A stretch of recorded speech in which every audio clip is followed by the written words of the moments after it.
You're welcome back. Of course, it's budget day today. We're digging into it all today. We're going to do the newspaper review with our guests, who I'll be introducing to you in a moment. But first, actually, let's meet our guests first, and then we'll go straight to Parliament to find out what's happening with the run-up to the reading of the budget. So let's say good morning. Today, we have two analysts who are going to help us go through the newspaper headlines and then have a bit of discussion around it. So we have Apia Kusi-Adumakun. He's the West Africa Regional Director for Cuts International. Hello, good morning. Good morning. Good to see you. Thank you so much for coming. Thank you too. And we heard from him yesterday when we started to do some analysis of the budget from 2019. William Kofi Demitia is a tax consultant with Ali Nachia and Associates. A pleasure to have you. Thanks so much for coming. A pleasure is all mine. Excellent. Well, so we're about to get into the newspapers, but first, a quick catch-up with Roland, who is roaming the empty corridors of Parliament right now as things are shaping up for the arrival of the Finance Minister to read next year's budget. Roland, good morning. How's it all looking? Arrival of the Finance Minister. Roland, good morning. Well, good morning, Kojo. I can see that you're having some good time in the studio right here in Parliament. I would say that it's early days yet, but the presence of the media is always the highlight of these early morning actions or activities. We're waiting for the Finance Minister, Ken Ofori-Atta, to come and, of course, present the next year's financial statement or budget as we have the summarized reading to members of the House. It looks like, just take the lenses around the frontages of Parliament, quite serene, not busy, and it's expected. We're just about 4 or 5 hours before we get to that point in time where we would say that the Finance Minister would start the budget reading or presentation. But in the first place, the MP's car park, as you can find, is empty, logically. You would find that it's only the cars of either media personnel or personalities or those who are working in the technical areas of media production who have had their presence felt here. We will have a lot of lineup guests, and we'll be speaking to a number of them. We know the Finance Minister will be in Parliament because of good reason. The numbers had to change by mid-year from the initial time a year ago when we had the 2019 budget statement that was read to Parliament, and of course essentially the ordinary Ghanaian. But just like the way we've seen since 2017 when the Nanado-led administration came to office, we've seen a growth exponentially in the various variables at the macro level.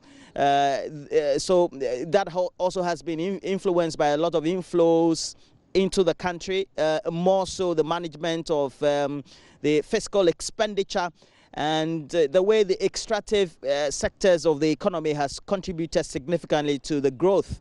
And we've had some accolades, some great recommendations from the Bretton Woods institutions, specifically the World Bank, the IMF, about the management of the economy, the consolidation physically. But it is the effect of decisions like maybe the collapse of the banks because of the financial sector cleanup, which not only the Finance Minister or the Finance Ministry, but also the Bank of Ghana and the recommended experts have said had been important, had been way coming into gear, just to make sure that we had a sector that was devoid of the rampant regulatory difficulties that we've had by way of the adherence to those regulations of the Bank of Ghana. And just recently, we've seen that also for the various financial houses as well. But today, the discussion will be about how, for an election year, we're likely to have expenditure being capped within the levels of 5%, as the Finance Minister or government had also set itself, and tying it to what we've seen in the Fourth Republic, with election years always having expenditure and appropriations always exceeding the levels or the targets, because subsequently then we record the deficit. And we're hoping that the Finance Minister will not only give us the assurances, but at the end of the media period of 2020, we'll come back to Ghanaians and say that so far the consolidation or the promise of the expenditure of being in check in relation to what the pattern has been for election years have been achieved. And Kojo, that will be the summary of what we expect today. And I know that you're doing more analysis in the studio. We'll be back. And then before the main reading or the main presentation by the finance minister, also do some analysis right here from Parliament, not only from the expert, but also those members of the finance committee, the relevant members of the other committees also we have here in the House. Yeah, headline. I'm wrong for good. Right, well, thank you so much for that. Roland Walker, who joins us today from Parliament. And you can see us shuffling briskly through our newspapers to get ready for the review today with our guest analysts. And let's see, who and what do we have? So I have the Today newspaper, the Ghanaian Observer, the Publisher, the Gold Street Business, and the Ghanaian Times. Apia, which ones do you have this morning? I have the Daily Dispatch, the Finder, and then Daily Guide. And William? I have the Ghanaian Publisher, Daily Statesman, and then Daily Graphic. Okay, so perhaps we'll start with you, William. We'll go through the headlines first, and then afterwards we'll settle for some individual stories. Okay, so the headlines, the Ghanaian Publisher.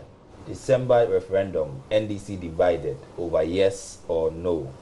Story is mentioned in page 3. Cocoa Board seals $600 million African Development Bank loan. And Ghana Water Company Limited operations stifling Mankesim irrigation dam. So that's 3 women nominated for Supreme Court. So have that as the headlines for the Ghanaian Publisher. For the Daily Statesman, we have Cocoa Board grabs $600 million from African Development Bank and Credit Suisse Group. $14 million saved on TVET upgrade project. So Bamia says funds to upgrade technical universities and institutes are ready. Then we have Sedinam pocketed Maslock repayments, alleged state attorney, on the front page of the Daily Statesman. The back you have Black Star Storm Cape Coast ahead of South Africa game on Thursday. Then under 23 AFCON, Tanko hanging on to hope after Egypt defeat. When you come to the Daily Graphic, you have the president nominates 3 females for Supreme Court. And Snit says, we are committed to paying past credit. COCOBOT signs $600 million agreement with African Development Bank. And the big headline for the Daily Graphic, 2020 budget today will reform tax structure. And it also says, vote no in referendum, the National Democratic Congress. At the back, German government supports Ghana with labor information equipment. And then armed robbers evade ADV Infrastructure and Logistics Limited. So that's what we have as the headlines in the Daily Graphic. Apia. Okay, from the Daily Guide, Ofosu Ampofo loses again. That is page number 3. 3 judges nominated for the Supreme Court. And on the referendum, page number 6, NDC pushes for no vote in DC elections. On the back page of the Daily Guide, Stars storm Cape Coast tomorrow as they face Bafana. And on the Star Times Bundesliga school to start reshape the youth football, and Bechem United president grabs top award. On the front page of Daily Dispatch is also about the referendum. NDC wants a no vote and MPP wants a yes vote. Ajinasari to victims of financial sector cleanup. God will bless you like he did to Isaac. And judicial service starts nationwide strike today. And that is on the front page. Then on the back page of Daily Dispatch also, Ambassador Harry Nata on Nanaba and Nana Kua making your point without insult.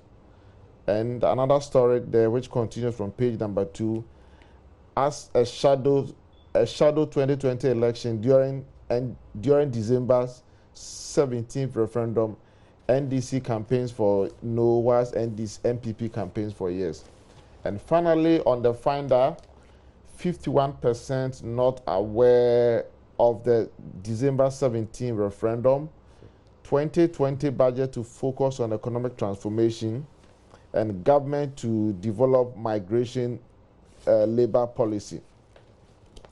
On the back page, I think there's no back page, but okay, we can talk. I think we will end it from here.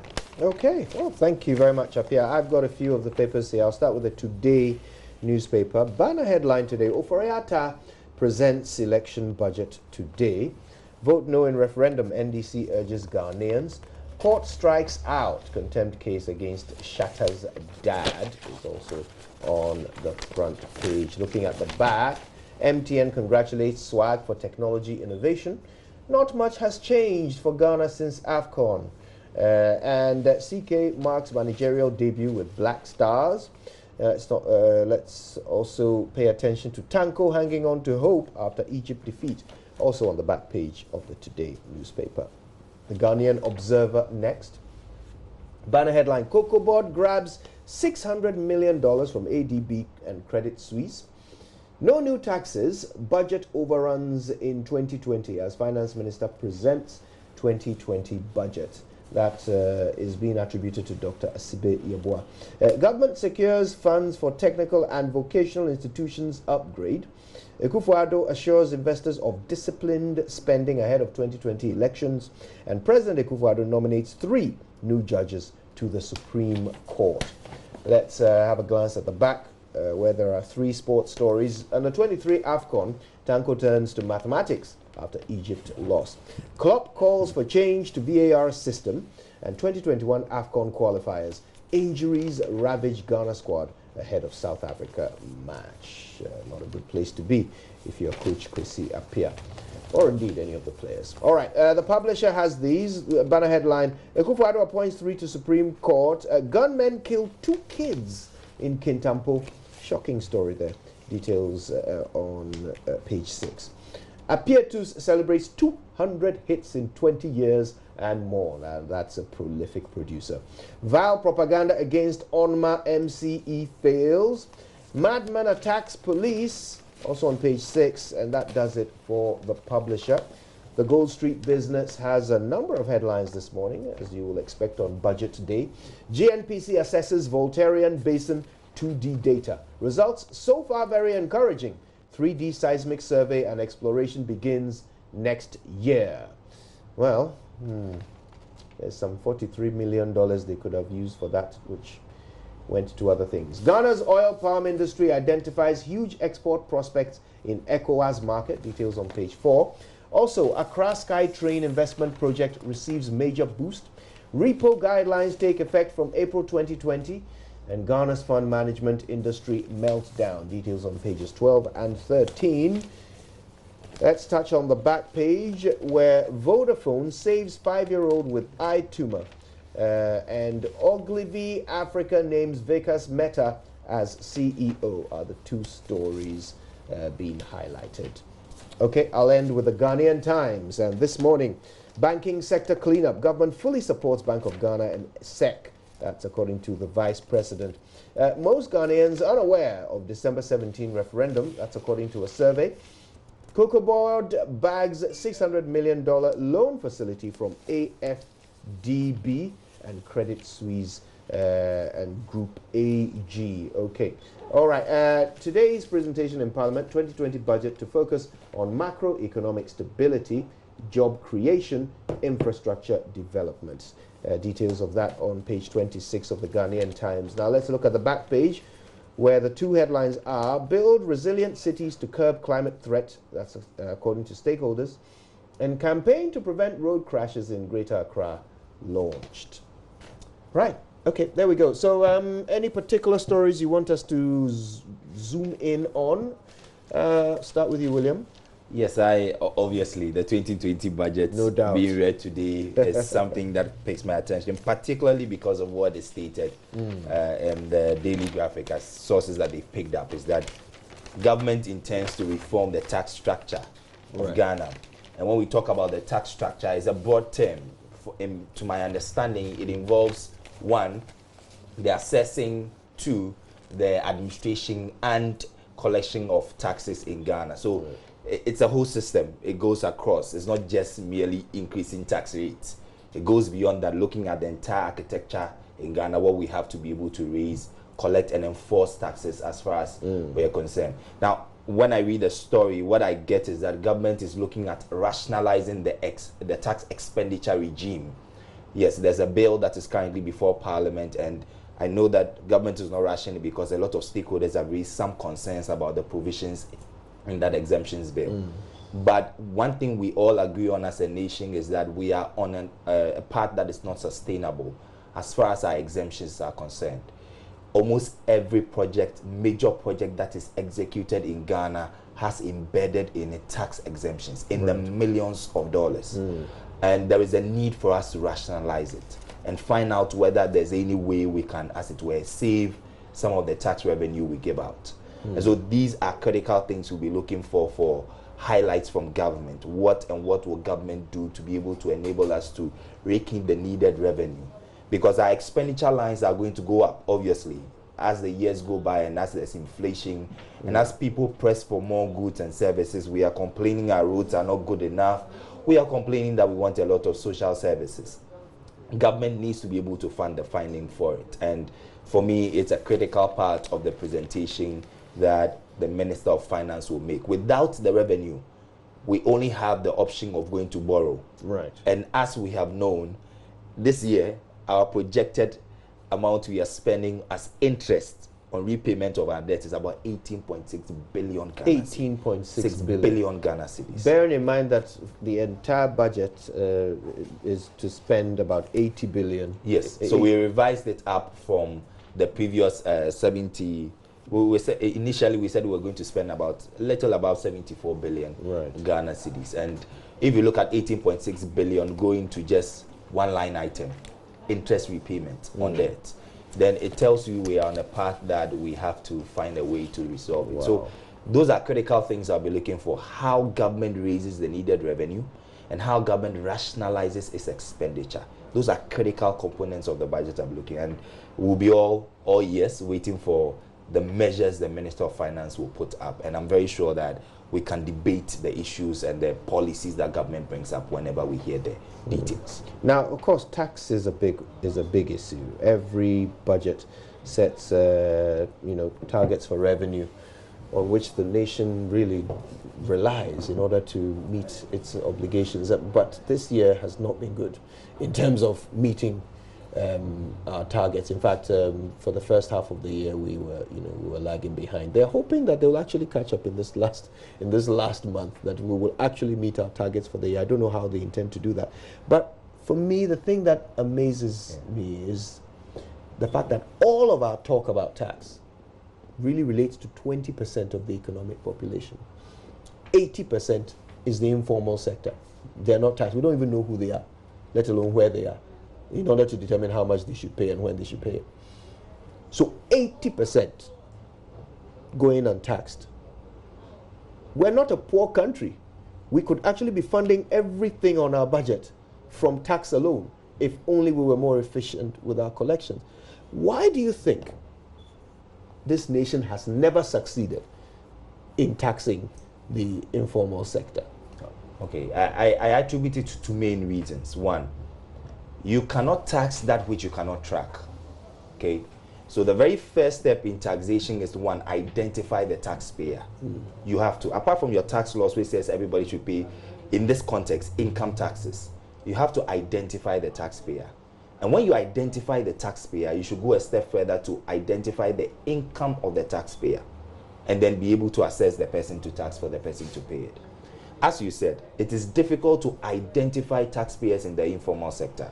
So one of the policies that has been rolled out over the years, which I think we need to do more on, is the taxpayer identification numbering system. The whole idea behind that policy was to identify people for tax purposes. There are teething challenges. We have not perfected it. As a nation, we need to do more in that regard. If we can achieve that, I think we make good progress on one, identification. Then we come to the vexed issue of tracking the income. If you cannot track the income, you can go on what we call a presumptive tax, which is in the law currently. If you look at the income tax regulations, we have categorized all our informal sector people into 3 categories: category A, B, and C. And every quarter, that is every 3 months, they are required to pay something. So at least those are things that we can look at in terms of trying to get people to pay some element of taxes so that we can get the We've got a few more minutes to go. Up here, I'm guessing you have a story you want us to touch on. Okay, let's go to the referendum. 51% of Ghanaians not aware about the referendum. That is from the Finder. The findings in the latest round of the Afro Barometer report has revealed that 51% of Ghanaians are not aware of the December 17 referendum. And it says 18% says a lot about education more than the referendum. And 58% says they will vote. And 62% of the respondents with post-secondary education are aware about referendum. And then 55% says they trust the fairness of the EC. And then 77% trust the secrecy of their vote. And then 78% of the respondents say they prefer accountable government. And so this raises the question, why this referendum?